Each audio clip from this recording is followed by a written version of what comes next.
Eh oui, tout ça, c'est du bon matériel. Mais en 2024, quelle marque faut-il éviter d'acheter? Et on va en parler.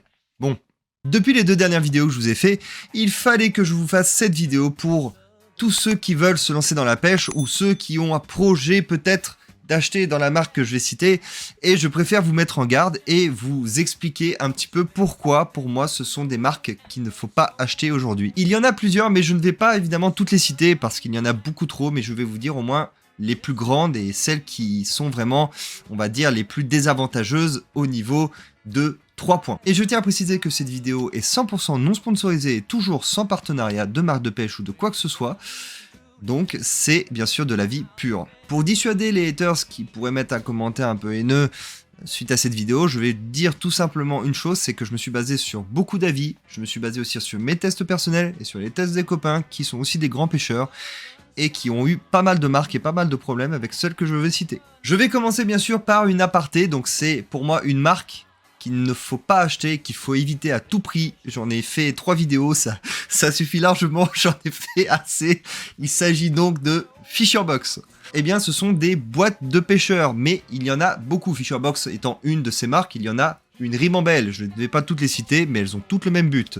Vous mettre une pincette d'objet que vous avez choisi dans le domaine de la pêche et vous vous démerdez pour savoir ce que c'est.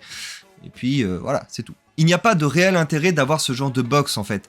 Si vous êtes un pêcheur confirmé ou un pêcheur débutant, je ne vais pas du tout recommander ces boîtes. Ce sont des attrapes Nigo, comme j'ai fait déjà des vidéos sur Fisherbox, je vous laisse aller les voir, je n'en parlerai pas spécialement. N'hésitez pas, ne mettez pas autant d'argent dans une boîte à mystère qui ne va juste vous rapporter peut-être que des ennuis parce que vous n'allez rien en faire.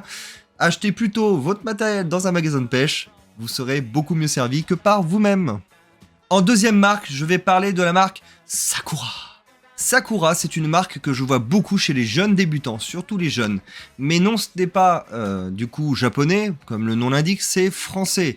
Mais c'est pas une bonne marque. Aujourd'hui, Sakura, il excelle surtout dans le domaine des leurres. Tu vas acheter du matériel de chez Sakura et tu vas vite te rendre compte que c'est vraiment du Made in China. Et c'est pour le coup vrai, c'est Made in China. Sakura a une petite réputation qui s'est fait, puisque je connais beaucoup aujourd'hui de gens qui me disent Sakura, j'ai envie de m'acheter du Sakura, c'est vachement bien.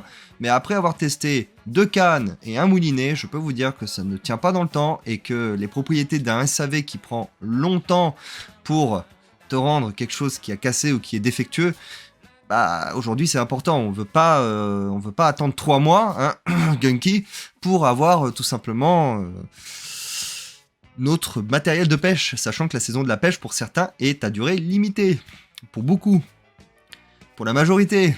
Je peux être poisseux, mais il y a un moment où je suis pas trop, vous voyez, même mes copains sont poisseux, il y a un moulinet, Sakura qui a été cassé, mais bah, c'est pas de la poisse, c'est juste malheureusement une qualité de matériel Made in China. En troisième marque, bien sûr, Mitchell. Mitchell, je l'ai fait dans une de mes vidéos, donc dans les 2 dernières vidéos, donc je vais être très bref là-dessus. Mitchell, ce n'est pas une marque que je vous recommande parce que la qualité du matériel, c'est Made in China, et surtout, même s'ils se sont améliorés avec les derniers modèles, bah c'est pas encore ça, et on est sur du Made in plastique, et c'est dommage parce qu'on veut de la qualité aujourd'hui, on veut que ça dure dans le temps, et on veut que ça soit pas très cher. Malheureusement, Mitchell fait le contraire, il nous propose un SAV qui dure 1 mois et demi pour récupérer, donc c'est réel, c'est le SAV aujourd'hui réel, pour récupérer un objet au bout de 1 mois et demi. C'est le délai que Mitchell vous fixe pour avoir votre matériel. Donc c'est beaucoup, c'est vraiment beaucoup, 1 mois et demi. J'en ai eu même moi-même les frais avec un moulinet de carpe, donc que j'ai déjà parlé en vidéo. Malheureusement, Mitchell avait une magnifique réputation dans le temps, mais aujourd'hui elle est dégueulasse et je suis d'accord avec eux, c'est pas du bon matériel. Il y en a plein qui vont me dire, bah mais si, c'est du bon matériel. Non, non, c'est de la merde, laisse tomber. Achète autre chose, c'est pas du bon matériel, garde tes sous, va acheter quelque chose qui est plus sympa, qui va être durable et qui va être efficace. Mitchell, c'est pas ce que je vais recommander pour un débutant, pour quelqu'un de confirmé du tout, même pas du tout. Non. Passe ton chemin sur cette marque, pour l'instant, pour les années à venir. Je sais pas, mais je pense des années. Pour cette 4e marque, on part sur Gunky. Gunky, c'est de la merde, c'est du Made in China, ça casse, il y a beaucoup de problèmes. Rares sont les modèles qui marchent bien, rares sont les cannes qui fonctionnent bien et qui n'ont pas de casse, et rares sont les leurres qui sont résistants et qui ne cassent pas. Il y a un problème dans la confection, il y a un truc qui va pas en fait. C'est pas une marque que je recommande, c'est une jolie marque, il y a un bon fond, ils font de la compète, c'est cool, mais le matériel, c'est pas fait pour durer dans le temps.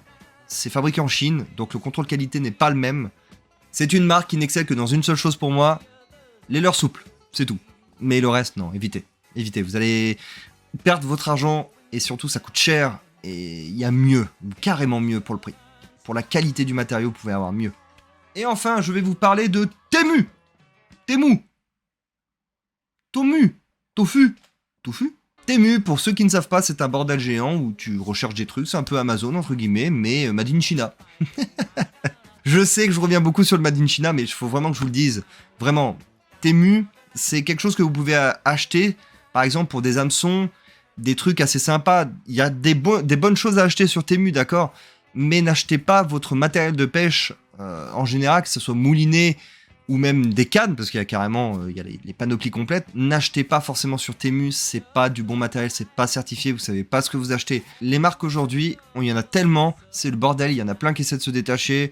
Et puis quand on creuse un petit peu et qu'on veut savoir d'où vient cette marque, quelles sont ses origines et surtout d'où c'est, made in quoi, bah on est un petit peu vite déçu, on tombe vite sur du made in China et ça fait un peu mal parce que, bah, comme je vous le dis encore une dernière fois, là-bas, on fait pas de contrôle qualité impeccable. On fait de la production massive de composants pour les marques. Mais bien sûr, vous faites comme vous voulez, chacun pêche comme il le souhaite. Moi personnellement, j'ai du matériel à étrier. Je vous dis à la prochaine dans une prochaine vidéo. Je rends l'antenne.